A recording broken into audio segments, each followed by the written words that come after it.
nosso introito em as nossas atividades desta noite, aqui no nosso instituto, e hoje vamos enaltecer a memória, o intelecto, a sabedoria desse grande pensador, diga-se de passagem, desconhecido desse movimento, até porque esse movimento que se encontra hoje em voga aqui no nosso praticamente país, né, não conhece por tratar-se de um indivíduo de natureza altamente científica, né, com pensamento voltado para esses prômodos. E o movimento espírita brasileiro, ele se destaca dentro dos rolos das religiões. Felizmente, infelizmente, é muito lamentável argumentar isso, mas é uma realidade. O espiritismo no Brasil está deturpado.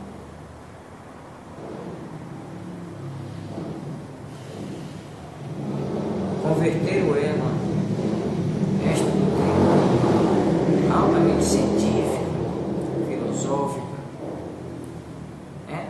ética e morais, em uma religião, mais uma religiãozinha, própria das condições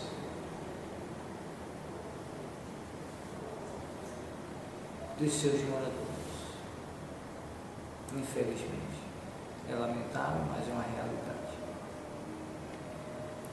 Não estou com isso tirando mérito da religião. Teve a sua importância. Agora mais não. Já evoluímos o suficiente. Já aprendemos o estreito necessário para compreendermos o Criador por intermédio da inteligência, que a religião não faz. Então, o processo religioso que tende a todos trilhar em busca da compreensão desse Criador tem a sua importância. E aqui no Brasil já teve. Agora chegou a hora de abrir as arestas. Já compreendemos o processo da robótica, da cibernética. E por que estamos encontrando dificuldade para compreender a natureza do nosso Criador? Por intermédio da razão, da inteligência, e não das emoções, que é o que faz a religião.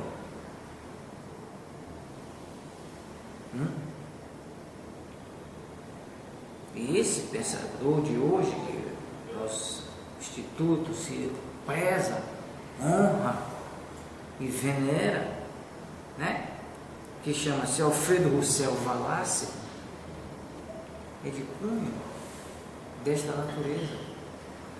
Um homem célebre, um homem racionalista,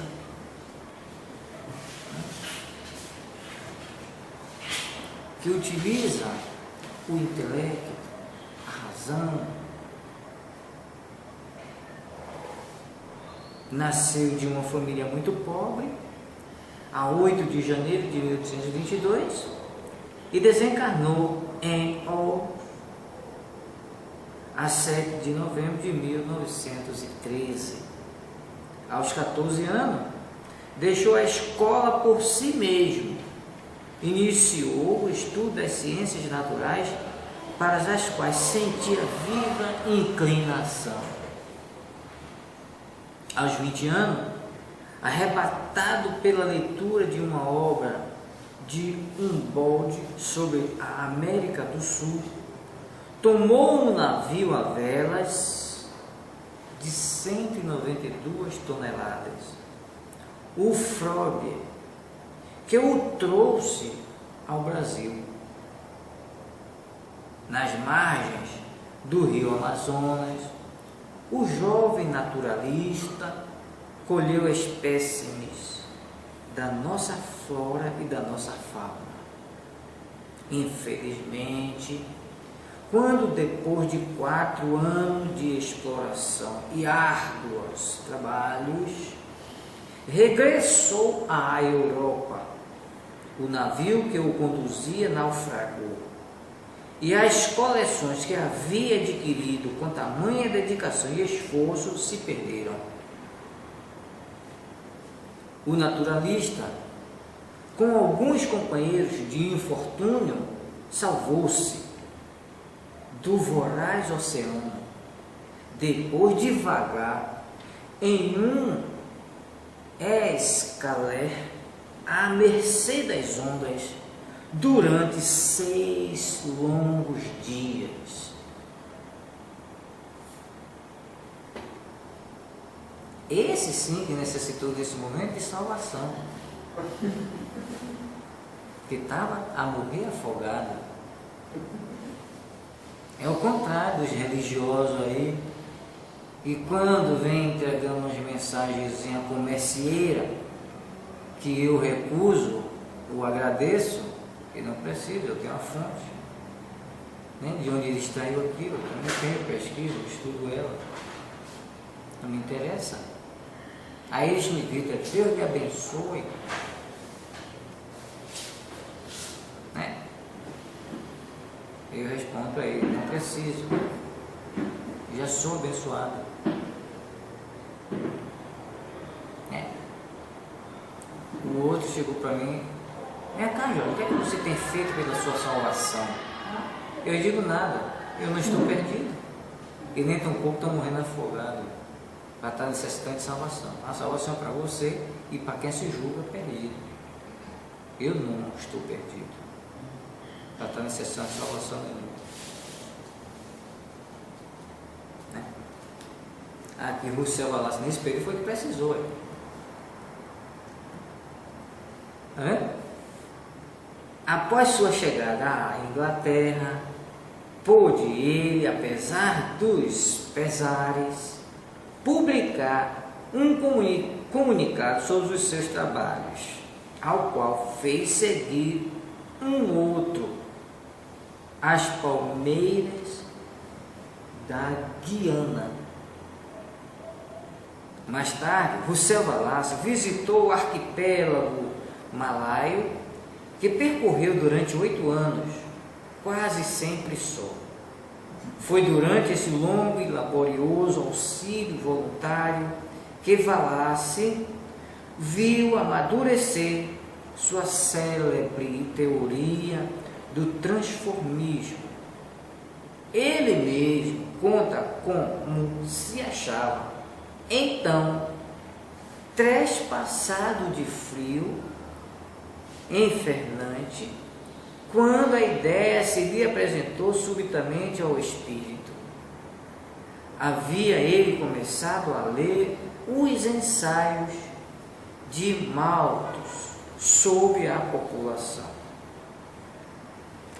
Pôs o livro de lado, foi à sua mesa de escrever e, embora doente, escreveu toda a teoria em uma memória sobre tendências das variedades, sem se separar do tipo originário, que logo enviou a Charles Lyell, para que este ilustre naturalista a lesse na sessão de julho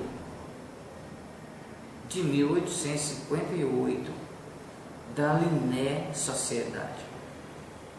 Na mesma ocasião, Charles recebia de Charles Darwin um ensaio a ser apresentado na mesma assembleia, intitulado as tendências das espécies em formas variadas, variedades.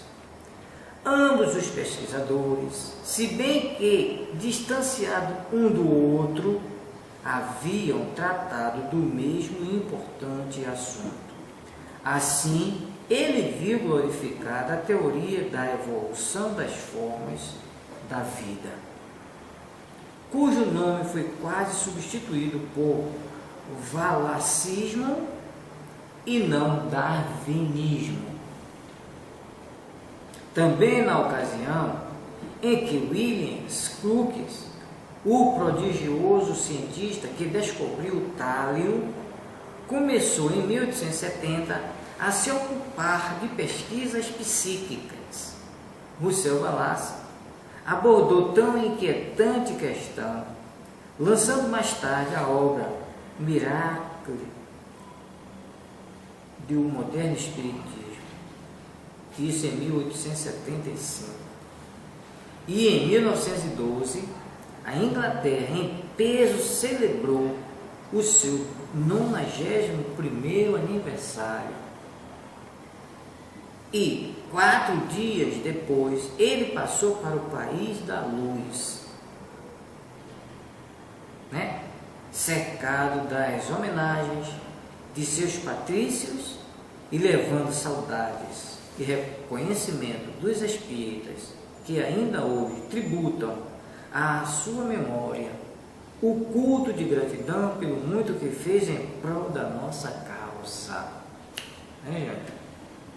Este ilustre sábio interpelado em 1873 pelo jornal Time acerca do Espiritismo, enviou ao famoso órgão de divulgação londrino a seguinte declaração: tendo sido indicado por muitos leitores nossos como um dos homens de ciência que crê no Espiritismo, permite-me falar sucintamente sobre algumas provas em que se funda a minha crença. Comecei minhas investigações há pouco mais de 8 anos e considero uma circunstância feliz para mim que os fenômenos maravilhosos fossem nessa época bem menos comuns e muito menos acessíveis que hoje, porque isso me levou a observá-los em larga escala na minha própria casa e em companhia de amigos em que eu podia ter toda a confiança. Tive, assim, a satisfação de demonstrar, por meio de uma grande variedade de provas rigorosas, a ocorrência de ruídos e movimentos que não podiam ser explicados por nenhuma causa física conhecida ou concebível. Assim, familiarizado com estes fenômenos, cuja realidade não deixa dúvida alguma, estive em condições de compará-los com as mais poderosas manifestações dos médiuns profissionais e pude reconhecer uma identidade de causa entre uns e outros, por motivo de semelhanças pouco numerosas, mas também características. Igualmente, consegui obter, graças a uma paciente observação, provas de alguns fenômenos dos mais curiosos, provas que me parecem eram então e me parecem ainda hoje das mais determinantes. Os detalhes dessas experiências exigiam um volume, mas talvez me seja permitido descrever resumidamente uma delas, atendo-me às notas tomadas na ocasião por mostrar, por um exemplo, o quanto se pode obter do trabalho perseverante. A 14 de março de 1874, fui à casa do Sr. Addison, convidado a realizar pesquisas com a médium senhora Guppy. Eu esperava que, no caso de obter algumas fotografias de espírito, seria o de meu irmão mais velho, com o nome do qual eram constantemente recebidas mensagens pela senhora Guppy. Antes de ir à casa de Addison, tive uma sessão com a senhora Guppy e obtive uma comunicação por meio de rápidos, isso é, batimentos, anunciando que a imagem de minha mãe apareceria sobre a placa, se isso lhe fosse permitido. Em 3 ocasiões, tomei posição escolhendo-as. Eu própria. De cada vez apareceu, na prova negativa, uma outra figura. A primeira representava um homem com uma espada curta. A segunda, uma pessoa de pé, colocada aparentemente a alguma distância ao lado e atrás de mim, olhando-me e empenhando um ramalhete de flores. Na terceira vez, após haver eu tomado a posição, e quando a placa estava colocada na câmara escura, pedi que a aparição viesse junto de mim. Revelada a placa, apareceu a figura de uma mulher. Escondia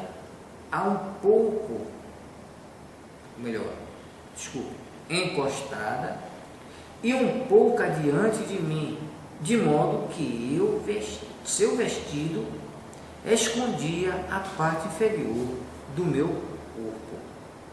Assisti à revelação de todas as chapas, e em cada um dos casos a figura suplementar se mostrou no mesmo momento em que o líquido revelador molhou a placa, ao passo que o meu retrato não se tornou visível, senão cerca de 20 segundos mais tarde.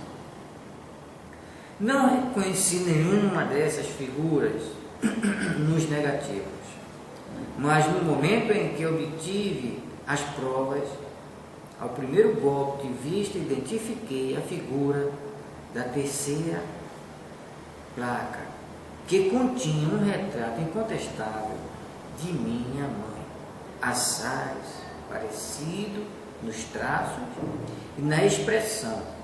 Não era uma semelhança com a que se nota no retrato tirado em vida, mas uma semelhança um tanto e quanto idealizada, apresentando-se sempre a mim de modo a não poder eu ser enganado.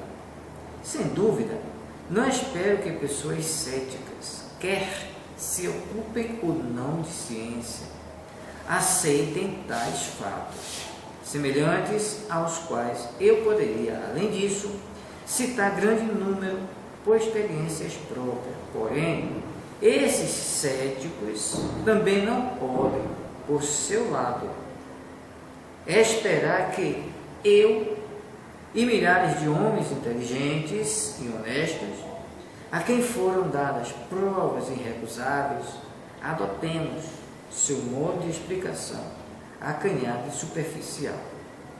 É o que o autor deste trabalho também chama de espertos em coisa nenhuma. Espertos em coisa nenhuma. E olha que tem muitos por aí, né? Permita-me que eu ainda faça algumas observações sobre as ideias falsas que grande número de homens de ciências conceberam quanto à natureza desta investigação. Em primeiro lugar, eles parecem considerar como um argumento contra a realidade dessas manifestações a impossibilidade de serem elas produzidas a bel prazer. Um outro argumento contra a realidade desses fatos é tirado de não poderem eles ser explicados por nenhuma lei conhecida. Mas nem a catalepsia, nem a queda dos meteoritos, nem a hidrofobia podem ser produzidas à vontade. E, entretanto, são fatos. O primeiro foi simulado algumas vezes, o segundo negado outrora, né? E os sintomas do terceiro foram bastas vezes exagerados.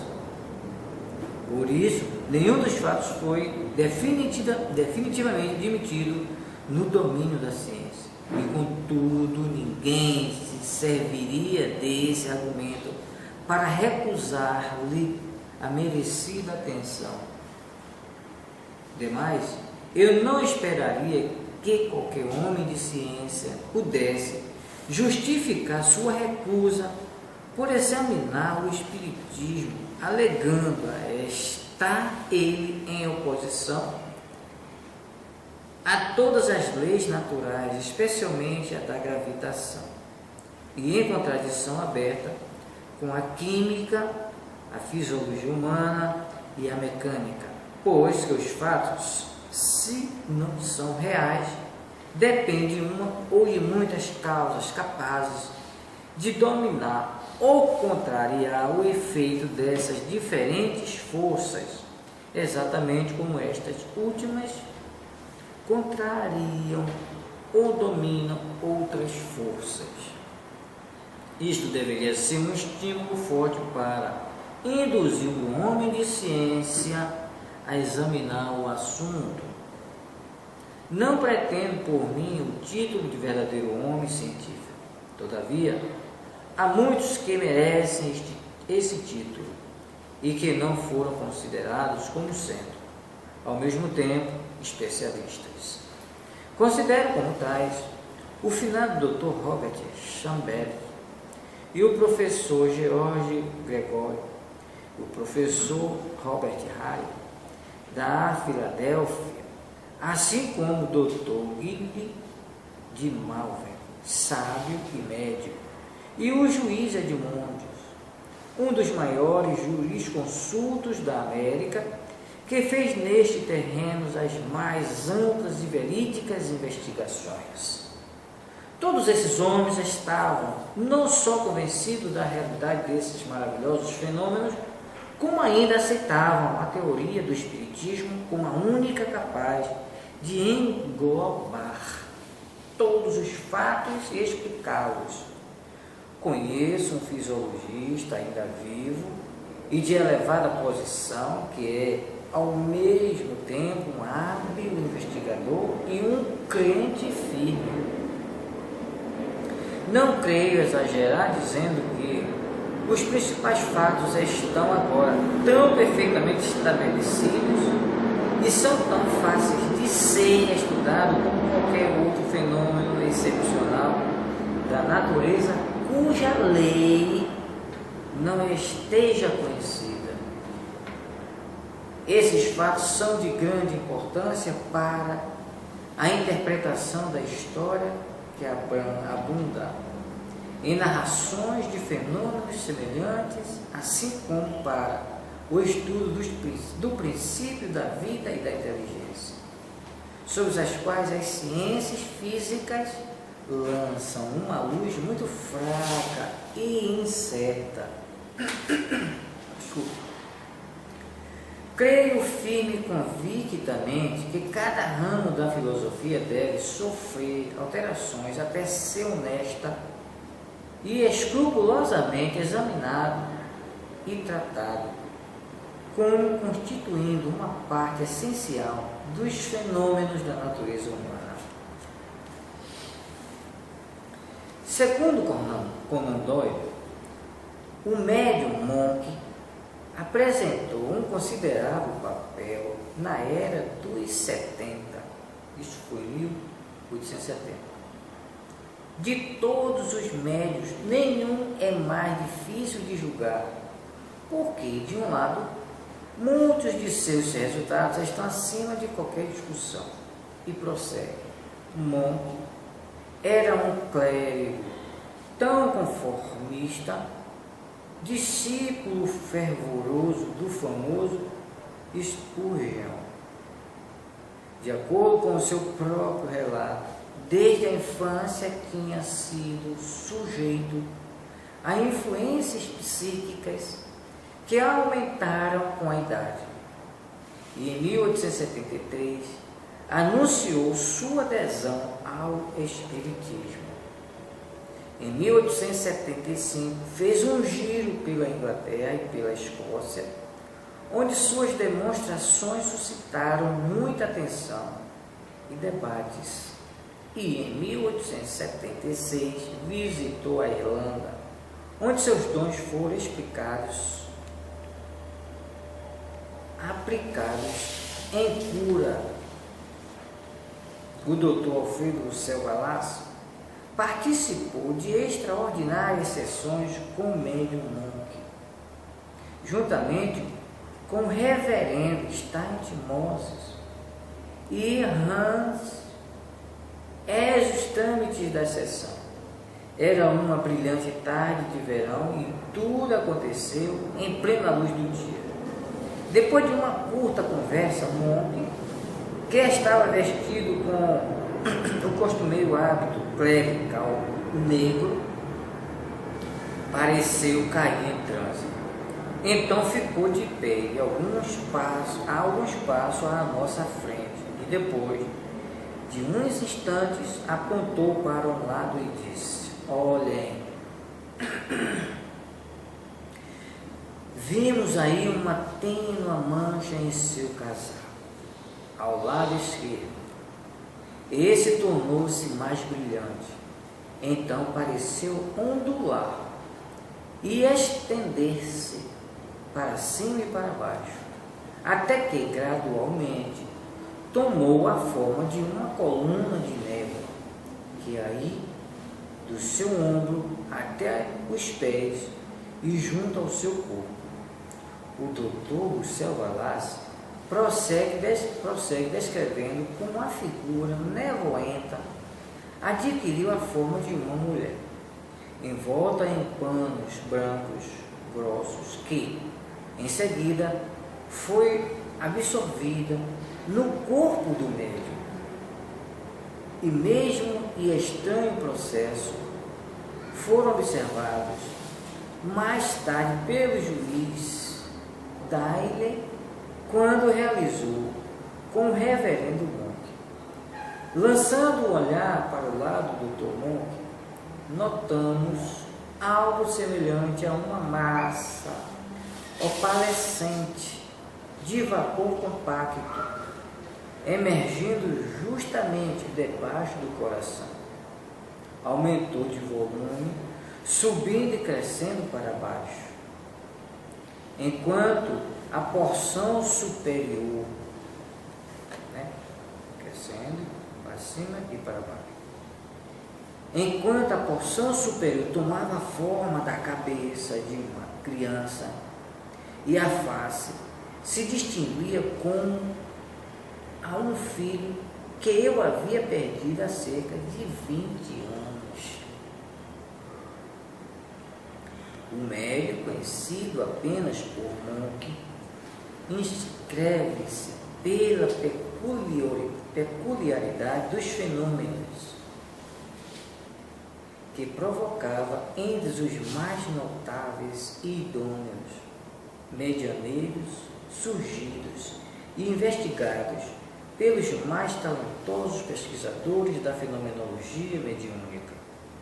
Wallace, imbuído daquela coragem que só a possui os cultores da verdade, declarou em sua obra Contribuição à Teoria da Seleção Natural, que dizer, desde que me convenci da verdade do Espiritismo, tenho sustentado que esta doutrina é a única que pode dar explicação de certos fenômenos sem ser, por isto, contrário à grande teoria da evolução por meio da seleção natural.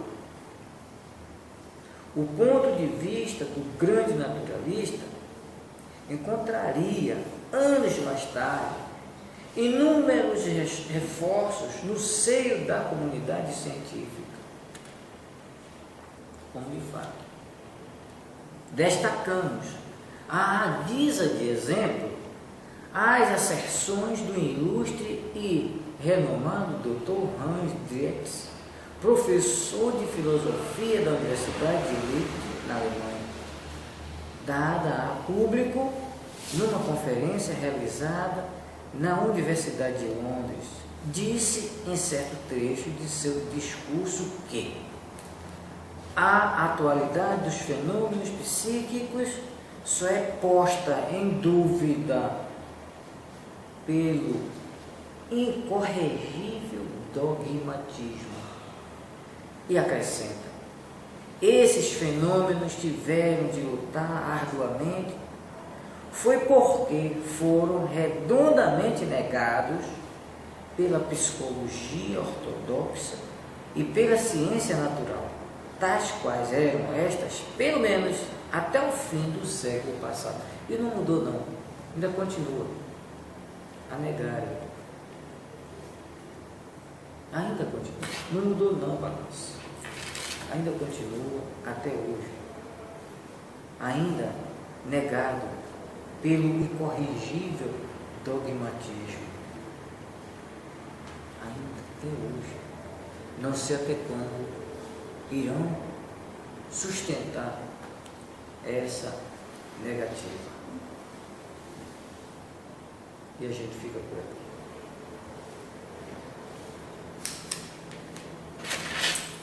O incorrigível